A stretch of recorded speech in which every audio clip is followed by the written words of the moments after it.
आदरणीय स्वामी जी, आचार्य जी, साथियों और सहयोगियों, चमत्कार होते हैं, इस पर लोगों का विश्वास बढ़ा है। आज के समय में चाणक्य हमारे समक्ष उपस्थित होंगे, ऐसी कल्पना असंभव थी। कोई चंद्रगुप्त को ढूंढेगा, ऐसी कल्पना असंभव थी।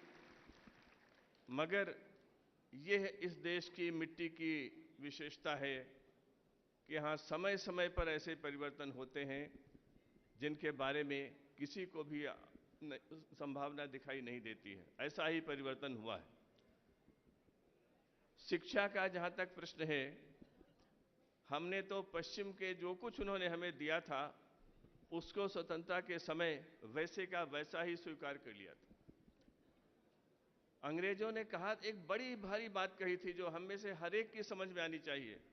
उन्होंने कहा था, भारत को अगर पराधीन रखना है तो भारतीयों को भारत की संस्कृति से अलग कर दो, उनकी परंपरा से, इतिहास से अलग कर दो। और उन्होंने हमारी शिक्षा व्यवस्था को ध्वस्त कर दिया।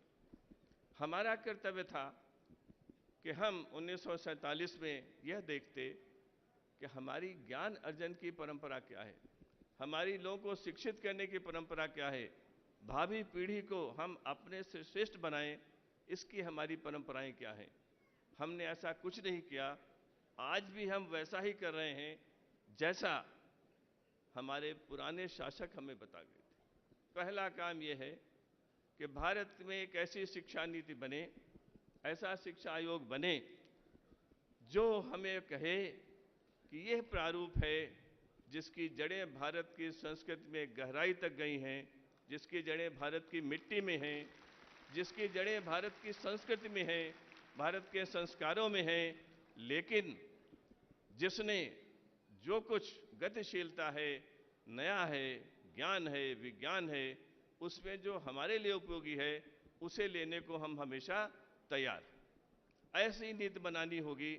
वही नीति हमारे गांवों से लेकर के शहरों तक, देश से लेकर विदेश तक ऐसे व्यक्ति तैयार करेगी जिनकी तरफ लोग बड़ी अपेक्षा और आशा से देखें। अभी जो कुछ हम आज यहां पर समारोह पूर्वक मना रहे हैं, उसमें एक बात मैं कहना चाहता हूं। हमारी ज्ञान परंपरा में कहा गया है, विद्या ददाति विनयम। जितना ज्ञान बढ़ता है, जितनी समझ बढ़ती है, वैसी ही विनयशीलता बढ़ती है। इसलिए मैं कहना चाहूंगा कि इस अवसर पर विजयश्री के सम्मान में सारी बातें कहते हुए हमें कहना चाहिए कि जो पराजित हुए हैं, प्रभु उन्हें विचार मंथन की क्षमता दे, उनका जीवन भी आराम से कटे, सही रास्तों पर कटे और अच्छे मूल्य उन्हें भी आच्छादित करें, जिससे आगे चलकर वे लोग भी यह माने कि गलतियां कहां हुई थीं और क्यों नहीं होनी चाहिए। विनयशीलता ही हमें पात्रता देती है और वही हमें बताती है कि विश्व में यदि एक बात हम अपनी नई पीढ़ी को बता सकें तो हमारा पीढ़ी वाला कर्तव्य पूरा होगा। धनात् धर्मम तथा सुखम। केवल धन से सुख नहीं मिलता, ये हमारी संस्कृति है। उसके बीच में एक कड़ी और है, वह कड़ी है धर्म, सद आचरण। पश्चिम की संस्कृति में कहते हैं कि यदि आपने धन अर्जित कर लिया तो सुख ही सुख है। वह सुख नहीं है।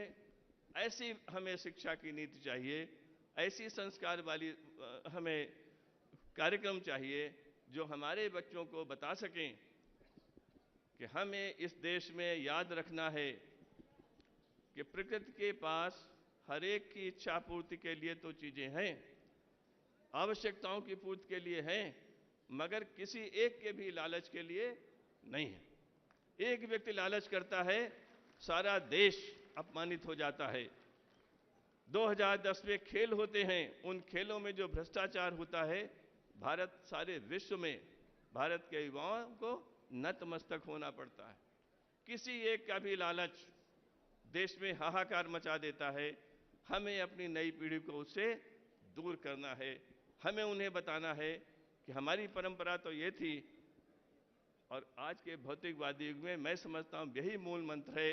और ये यदि हम आगे चल करके अपने जीवन में उतार लें, अपने बच्चों के सामने उदाहरण रख सकें और ये कह सकें कि आज भी इस देश में ऐसे लोग हैं, स्वामी रामदेव जैसे लोग हैं, जो सब कुछ ले सकते हैं, जिनके पास हर प्रकार का वैभव, ऐश्वर्य, सब कुछ है, मगर जिनके पास देने के लिए ही है, अपने लिए कुछ नहीं।